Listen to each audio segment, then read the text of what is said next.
ধারাবাহিকের শুরুতে আমরা দেখতে পাই আত্মজা নিবাসী ভূমির শ্বশুরবাড়ির লোকেরা এসে বলে, এখানে আমার বাড়ির বিধবা বউদের জোর করে বিয়ে দেওয়া হচ্ছে, আমরা আমাদের বাড়ির বউকে নিয়ে যেতে চাই। এদিকে ভূমির শ্বশুরবাড়ির লোকেদের দেখে ভয়ে লুকিয়ে থাকে। তখনই শ্বশুরবাড়ির লোকেরা ভূমি ভূমি বলে ডাকতে থাকে।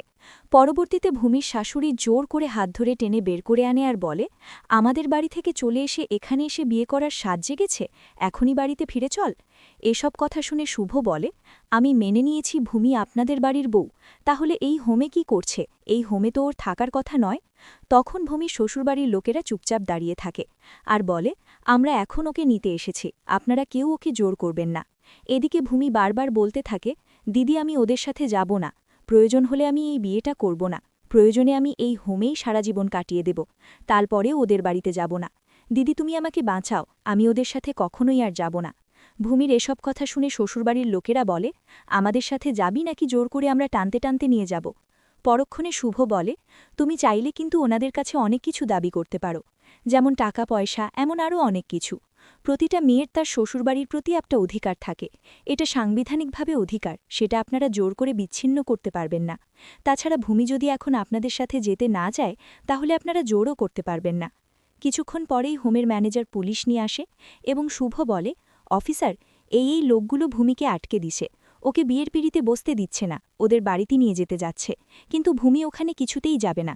পরক্ষণে ভূমি শ্বশুরবাড়ির লোকেরা বলে, অফিসার, এই হোমে আমরা অনেক কিছু দেখেছি, তাই আমরা আমাদের বাড়ির বউকে নিয়ে যেতে এসেছি, আমরা ভালোর জন্য এখানে এসেছি, প্লিজ আমাদের বাড়ির বউকে নিয়ে যেতে দিন।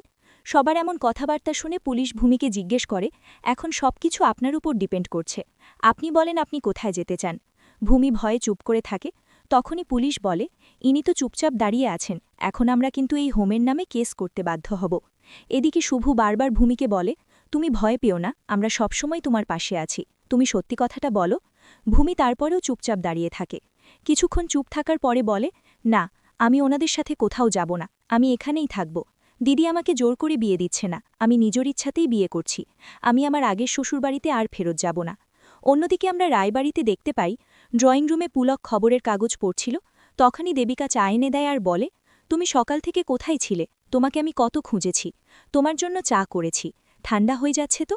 দেবিকার এসব কথা শুনে পুলক বলে, এই বাড়িতে আমি তো কোণ ঠসা হয়ে আছি, কেউ আমার সাথে ঠিকমতো কথাও বলে না, একমাত্র তুমি আছো যে আমার খোঁজ করে।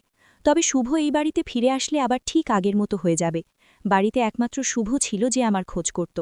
পরবর্তীতে দেবিকা বলে, জানো, আমি শুনেছি আদি আবার শুভকে ফিরিয়ে আনবে, আর শুধু এই বাড়িতে ফিরে আসলেই আবার সব ঠিক হয়ে যাবে, বাড়িটা আবার আগের মতো হয়ে যাবে, দিদি আবার আগের মতো সুস্থ হয়ে যাবে। তবে আমার এই বাড়িতে আর থাকা হবে না, আসলে অনেক দিন পরে নিজের ছেলেকে দেখে একসাথে থাকার লোভটা সামলাতে পারিনি, তাই হয়তো এখানে ছিলাম, তবে শুভ আসলেই বাড়ির সমস্ত দায়ভার দিয়ে আমি চলে যাব। দেবিকার কথা শুনে পুলক বলে, আমি তোমাকে আটকাতেও পারবো না, চলে যেতেও বলবো না, কেননা এই বাড়িতে আমি নিজে কোণ ঠসা হয়ে পড়ে আছি, তুমি আছো বলে হয়তো দুবেলা খেতে পারছি, না হলে হোটেল থেকে অর্ডার করে খাওয়া লাগত। একটু মোড় ঘুরিয়ে আমরা শুভকে দেখতে পাই। ভূমি এবং শ্বশুরবাড়ির লোকেরা কথা কাটাকাটি করছিল। তখনই ভূমির আসল শাশুড়ি এসে বলে, যাই হয়ে যাক না কেন, তুই কখনো আর ওই বাড়িতে ফিরবি না।